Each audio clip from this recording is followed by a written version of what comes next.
Friend, मैं मनीष। आज मैं लेकर आया हूँ कक्षा 10वीं विज्ञान प्रायोगिक कार्य। अगर वीडियो अच्छा लगे तो लाइक करें, शेयर करें और सब्सक्राइब करें। विज्ञान प्रायोगिक कार्य का पीडीएफ टेलीग्राम चैनल पर उपलब्ध है, जिसका लिंक मैंने डिस्क्रिप्शन बॉक्स में दिया है। तो स्टूडेंट अभी टेलीग्राम चैनल को ज्वाइन करें और इसका फ़ायदा उठाएं। आज मैं विज्ञान प्रायोगिक संबंधी कुछ चीज़ों के बारे में बताने वाला हूं, जैसे प्रैक्टिकल कॉपी कैसे लिखना है, क्या लिखना है, इन सभी चीज़ों के बारे में बताने वाला हूं। तो चलिए वीडियो को शुरू करते हैं। प्रयोग क्रमांक 1 है, जिसका उद्देश्य है ओम के नियम का सत्यापन करना। उसके बाद लिखना है आवश्यक उपकरण। सिद्धांत में क्या लिखना है, ओम का नियम क्या होता है। तो किसी चालक के सिरों पर लगाया गया विभवांतर उसके धारा के अनुक्रमानुपाती होता है, अर्थात होता है V directly proportional to I होता है। उसके बाद प्रयोग लिखना है, प्रयोग विधि लिखना है इस तरह से। प्रयोग विधि के बाद क्या बताना है, नामांकित चित्र। तो नामांकित चित्र में B क्या होता है, बैटरी होता है। K क्या होता है, एक मार्गी कुंजी होता है। RH होता है धारा नियंत्रक होता है। A होता है अमीटर होता है। V होता है वोल्ट मीटर होता है। और R होता है प्रतिरोधी चालक होता है। ये सभी ओम के नियम का क्या है, उपकरण है। इस तरह से इसको संयोजित करना है। तो मैंने विधि 5 पॉइंट पर बताया, इन सभी पॉइंट को अपने प्रैक्टिकल कॉपी में लिखना है। उसके बाद प्रेक्षण सारणी बनाना है। तो प्रेक्षण सारणी में क्या लिखना है, वोल्ट मीटर का अल्पतमांक और अमीटर का अल्पतमांक।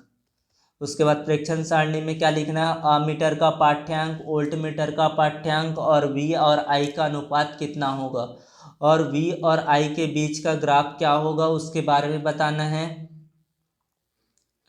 फिर उसके बाद सावधानियां लिखना है। इस तरह से ये पहला प्रैक्टिकल समाप्त हुआ।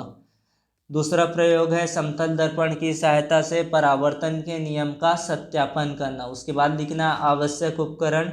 सिद्धांत क्या होता है परावर्तन के नियम का, जब कोई प्रकाश किरण तल पर आपतित होती तथा तल से टकराकर उसी माध्यम में लौट जाती है, तो इस घटना को प्रकाश का परावर्तन कहते हैं। इनका दो नियम होता है, आपतित किरण, अपवर्तित किरण तथा आपतन बिंदु पर अभिलंब। तीनों एक ही तल पर होते हैं। आपतन कोण तथा परावर्तन कोण सदैव बराबर होते हैं, अर्थात कोण I बराबर होता है कोण R। इसका नामांकित चित्र इस तरह से बनाना है। उसके बाद विधि लिखना है। विधि मैंने ये 4 पॉइंट दिख रहा है, इसके अलावा और भी पॉइंट है, उन सब चीज़ों को अपनी प्रैक्टिकल कॉपी में नोट डाउन करना है। ये 5वां पॉइंट हुआ, ये 6वां पॉइंट है, ये 7वां पॉइंट, 8वां, 9वां। मैंने 9 पॉइंट पर इसका विधि बताया। इन सभी पॉइंट को अपने प्रैक्टिकल कॉपी में नोट करें। उसके बाद प्रेक्षण सारणी बनाना है। प्रेक्षण सारणी में जितना आपतन कोण होगा उतना ही परावर्तन कोण होगा। तो इसका परिणाम क्या हुआ, आपतित किरण, परावर्तित किरण एवं अभिलंब तीनों एक ही तल पर होते हैं। आपतन कोण तथा परावर्तन कोण सदैव बराबर होते हैं, अर्थात कोण I बराबर कोण R। अगला प्रैक्टिकल है कांच के आयताकार गुटके का अपवर्तनांक ज्ञात करना या अपवर्तन के नियम का सत्यापन करना। उसके बाद क्या लिखना है, आवश्यक उपकरण। सिद्धांत, तो अपवर्तन के नियम का क्या सिद्धांत होता है, जब प्रकाश की किरण विरल माध्यम से सघन माध्यम में जाती है तो वह अभिलंब की ओर मुड़ जाती है। जब प्रकाश की किरण विरल माध्यम में से सघन माध्यम में जाती है तो क्या होता है, अभिलंब की ओर झुक जाती है, और सघन माध्यम से विरल माध्यम में जाती है तो अभिलंब से दूर हट जाती है। इस घटना को प्रकाश का अपवर्तन कहते हैं। इनके भी दो नियम होते हैं, आपतित किरण, अपवर्तित किरण तथा आपतन बिंदु पर अभिलंब एक ही तल पर होते हैं। आपतन कोण की ज्या तथा अपवर्तन कोण की ज्या का अनुपात एक निश्चित होता है, जिसे पहले माध्यम के सापेक्ष दूसरे माध्यम का अपवर्तनांक कहते हैं। उसके बाद इसका विधि बताना है। विधि में यहाँ पर 4 पॉइंट दिख रहा है, और भी पॉइंट है, इन सबको अपनी प्रैक्टिकल कॉपी में नोट डाउन करना है। 5वां पॉइंट, ये 6वां पॉइंट हुआ, ये 7वां पॉइंट हुआ, 8वां पॉइंट। उसके बाद इसका नामांकित चित्र बनाना है। मैंने 10 पॉइंट पर इसकी विधि बताया, तो ये 10 पॉइंट को अपने प्रैक्टिकल कॉपी में नोट डाउन करें स्टूडेंट। उसके बाद है प्रेक्षण सारणी। प्रेक्षण सारणी में क्या क्या लिखना है, हवा में लंब की लंबाई, कांच में लंब की लंबाई और अपवर्तनांक। तो यहाँ पर हवा के सापेक्ष कांच का अपवर्तनांक कितना आया, 1.5। उसके बाद सावधानियाँ लिखना है। उसके बाद प्रैक्टिकल नंबर 4 है, सांस से निकलने वाली हवा तथा वातावरणीय हवा में कार्बन डाइऑक्साइड की मात्रा का तुलनात्मक अध्ययन करना है। उसमें क्या लिखना है, आवश्यक उपकरण। आवश्यक उपकरण के बाद क्या लिखना है, विधि। विधि के बाद इसका नामांकित चित्र बनाना है। फिर अवलोकन सारणी बनाना है। उसके बाद निष्कर्ष लिखना है, निष्कर्ष क्या होगा। फिर उसका सावधानियाँ लिखना है। तो यहाँ पर निष्कर्ष क्या है, निःश्वसन में CO2 की मात्रा हवा में पाए जाने वाली CO2 से क्या है, अधिक है। उसके बाद प्रयोग नंबर 5 है, उदासीनीकरण अभिक्रिया का अध्ययन करना। इसमें क्या लिखना है, आवश्यक उपकरण सिद्धांत। जब अम्ल और क्षार आपस में क्रिया करते हैं तो लवण और पानी का निर्माण होता है, इसे उदासीनीकरण अभिक्रिया कहते हैं। इसका उदाहरण है HCl प्लस NaOH गिव्स, क्या मिला यहाँ पर से, NaCl प्लस H2O। इसकी विधि लिखना है। विधि लिखने के बाद इनका जो अवलोकन सारणी होगा इसमें क्या होगा, तनु हाइड्रोक्लोरिक अम्ल की बूंदों की संख्या और सोडियम हाइड्रोक्साइड की बूंदों की संख्या का तालिका बनाना है। तो 20 बूंद अगर तनु हाइड्रोक्लोरिक अम्ल डाले तो उसको उदासीनीकरण करने के लिए कितना बूंदे लगा, 33 बूंदे। ये किसी दूसरे के लिए भी दूसरे तरीके से भी हो सकता है, किसी में 30 बूंदे आए, किसी में 28 बूंदे आए, या किसी में और ज़्यादा समय लगे। तो ये अपने प्रैक्टिकल के आधार पर बनाए। तो यहाँ पर मेरा निष्कर्ष जो निकल कर आया, तनु हाइड्रोक्लोरिक अम्ल की 20 बूंदों को उदासीन करने के लिए तनु हाइड्रोक्लोरिक अम्ल का 31 बूंदे लगी। उसके बाद सावधानियाँ लिखना है। उसके बाद प्रयोग क्रमांक 6 है, लोहे पर नमी तथा वायु के प्रभाव का अध्ययन करना। इसमें सिद्धांत लिखना है। सिद्धांत के बाद क्या बताना है, इस तरह से इसका सिद्धांत लिखना है। एनोड पर क्या होगा, कैथोड पर क्या होगा।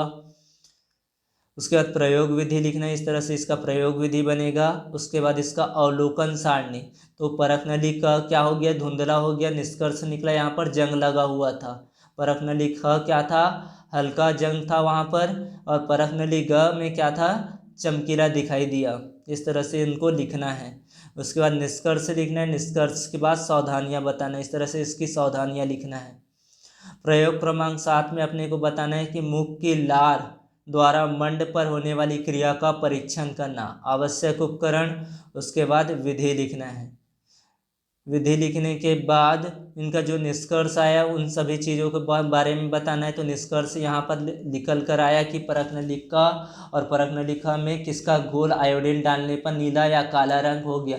तो परख नलिका का घोल आयोडीन डालने पर नीला काला रंग हो गया, क्योंकि स्टार्च आयोडीन के साथ क्रिया करता है और नीला रंग प्रदान करता है।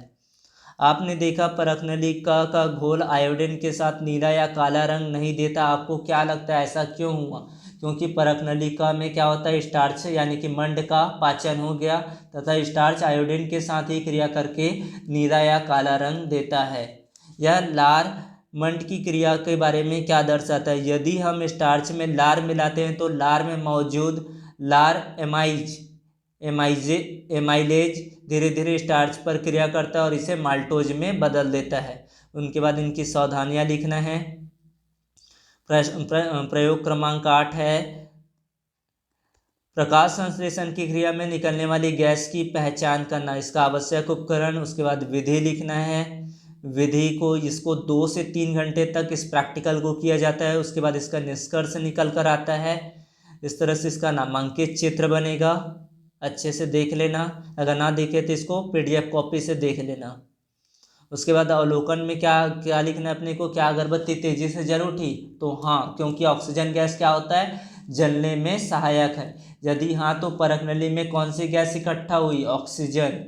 दोनों में से किस उपकरण में ज़्यादा गैस इकट्ठा हुई? तो इसका उत्तर आएगा परख नली। निष्कर्ष लिखना, उसके बाद सावधानियाँ बताना है। प्रैक्टिकल नंबर 9 है या प्रयोग क्रमांक 9 में लिखना है कि दिए गए पुष्प में नर और मादा जनन अंगों का अध्ययन करना। इसका आवश्यक समझ। फिर विधि में अपने को बताना है यहाँ पर बाह्य दलपुंज पुमंग, यानी कि बाह्य दलपुंज क्या होता है, या पुष्प का बाहरी सहायक अंग है जो बाह्य दलों से मिलकर बना होता है।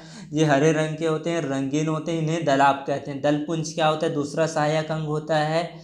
बाह्य दलपुंज के अंदर स्थित रहता है, यह रंगीन और सुगंधित होता है, यह कीटों को अपनी ओर आकर्षित करता है।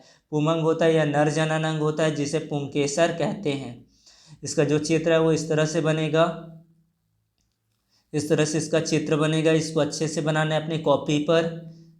उसके बाद जायांग होता है, ये मादा जनन अंग होता है। इन सभी चीज़ों के बारे में कॉपी में अपने लिखना है। प्रयोग क्रमांक 10 है एल्कोहल और एथेनोइक अम्ल के मध्य एस्टीकरण अभिक्रिया का अध्ययन करना। इसका आवश्यक सामग्री लिखना है, फिर सिद्धांत लिखना है। सिद्धांत पर यहाँ पर एथेनोइक अम्ल एथेनॉल से क्रिया करके क्या बना लेता है, एथिल एथेनोएड बनाता है, जिसका गंध होता है मीठा गंध होता है, यानी कि फलों के समान गंध होता है। उसके बाद इसकी विधि लिखना है। इसका जो नामांकित चित्र है इसको बनाना है। इस तरह से इनका सारे पॉइंट्स को अपनी कॉपी पर नोट डाउन करना है। उसके बाद निष्कर्ष बताना है। निष्कर्ष में क्या लिखना है, एथेनोइक अम्ल का जो गंध होता है वो तीक्ष्ण गंध होता है, एसेटिक अम्ल का एथेनॉल होता है मधुर गंध का होता है, जबकि एस्टर होता है मीठी फलों का गंध होता है। जब एल्केनाइक अम्ल OH समूह OR द्वारा प्रतिस्थापित होता है तो क्या बनता है, एस्टर का निर्माण होता है। इस अभिक्रिया में जो सांद्र H2SO4 होता है निर्जलीकारक के रूप में प्रयोग किया जाता है।